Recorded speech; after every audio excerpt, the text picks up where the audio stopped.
ওয়াকফ সংশোধনী আইন করে কেন্দ্রের বিজেপি সরকার বকলমে আপনার মসজিদ, আপনার মাদ্রাসা, আপনার ঈদগাহ, আপনার কবরস্থান কেড়ে নেওয়ার অপচেষ্টা চালাচ্ছে। আর সেখানে মমতা ব্যানার্জি বলেছিলেন, আমি থাকতে পশ্চিম বাংলায় এই আইনকে লাগু হতে দেব না। কিন্তু মমতা ব্যানার্জি এই কেন্দ্রের বিজেপির আইনকে মেনে নিল। আপনার এলাকার লোকাল বিধায়কের ভূমিকা কি? আপনার মাদ্রাসা বাঁচানোর জন্য, আপনার মসজিদ বাঁচানোর জন্য, আপনার কবরস্থান বাঁচানোর জন্য, আপনার ঈদগাহ বাঁচানোর জন্য কোনো ভূমিকা আছে? তাহলে আপনি ওই জনপ্রতিনিধিকে লাভ কিছু হবে? আমি আপনাদের জানিয়ে যাই, আপনার বিধায়কের উচিত ছিল সুপ্রিম কোর্টে গিয়ে একটা মামলা করা। ভাঙড়ের বিধায়ক নওশাদ সিদ্দিকী সুপ্রিম কোর্টে গিয়ে মামলা করেছে। আপনাদের মাদ্রাসা, আপনাদের মসজিদ, আপনাদের ঈদগাহ এখনো যে যতটুকু সুরক্ষিত আছে অন্য কারোর জন্য নয়। আমাদের মতো গুটি কয়েক মানুষ যারা মামলা করে এখনো পর্যন্ত টিকিয়ে রেখেছে। মাথায় থাকবে তো নাকি? না ভুলে যাবে? আপনাদের বলে রাখি, কেন্দ্র সরকার কেন এই আইনটা করেছে? মুসলমানদের সম্পত্তি কেড়ে নেওয়ার জন্য শুধু নাকি? না, শুধু এক ঢিলে একাধিক পাখি মারছে। শুধু মুসলমানদের সম্পত্তি কাড়ার লক্ষ্য নয়, ওই যে ভ্যালুয়েবল প্রপার্টি গুলো যে কটা পুরাতন শহর আছে, কলকাতা, মুম্বাই, বেঙ্গালোর, গুজরাট, দিল্লি, হরিয়ানা, সারা ভারতবর্ষে যত পুরাতন শহর আছে খোঁজ নিয়ে দেখুন, 10টা যদি মোস্ট ভ্যালুয়েবল প্রপার্টি থাকে তার মধ্যে 2-4টে ওয়াকফের প্রপার্টি আছে।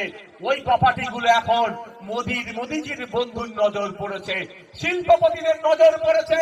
ওখানে তারা স্টার হোটেল বানাবে, আমোদ প্রমোদের জায়গা করবে। কিন্তু এমনি ভাবে তো কেড়ে নিতে পারে না। তাই মোদির বন্ধুর পছন্দ হয়েছে, বন্ধুকে গিফট করার জন্য মোদিজি এখন আইনের মাধ্যমে কাটতে চাইছে। কিন্তু এই কাড়াটা শুধু মুসলমানদের আঘাত দিচ্ছে না, ইন্ডিয়ান এভিডেন্স অ্যাক্ট থেকে শুরু করে বিভিন্ন আইনকে আঘাত দিচ্ছে, সংবিধানের একাধিক ধারাতে আঘাত দিচ্ছে।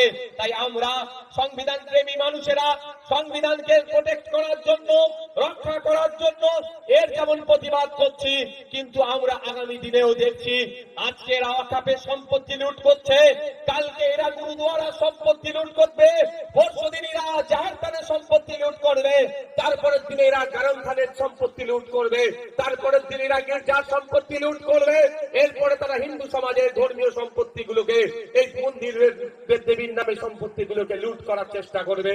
তাই শুরুতেই যদি না একে আটকে দেওয়া যায়, এর আগ্রাসী এই ফ্যাসিস্ট সরকার একটাও ধর্মস্থানের জায়গা সুরক্ষিত রাখবে না।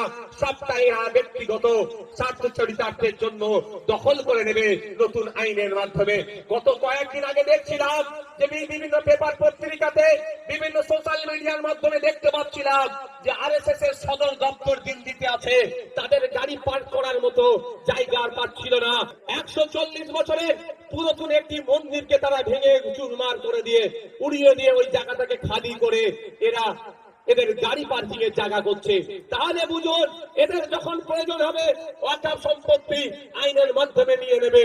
এদের প্রয়োজন হয়েছে গাড়ি পার্কিং করব, মন্দির ভেঙে গুড়িয়ে দিয়ে গাড়ি পার্কিং করছে। এরা এই রাজনীতি করে। তাই আমাকে আপনাকে সজাগ সতর্ক হতে হবে। এখানে হিন্দু মুসলমান দলিত আদিবাসীর ব্যাপার নয়, এখানে আমাদের জনগণের ব্যাপার, নাগরিকের ব্যাপার দাঁড়াচ্ছে। ঐক্যবদ্ধ হতে হবে, দলবদ্ধ হতে হবে। সামনে 2026 সাল আসছে, এই জবাব আমরা গণতান্ত্রিক প্রক্রিয়াতে দেব, সেই জায়গা আপনাদের আছে।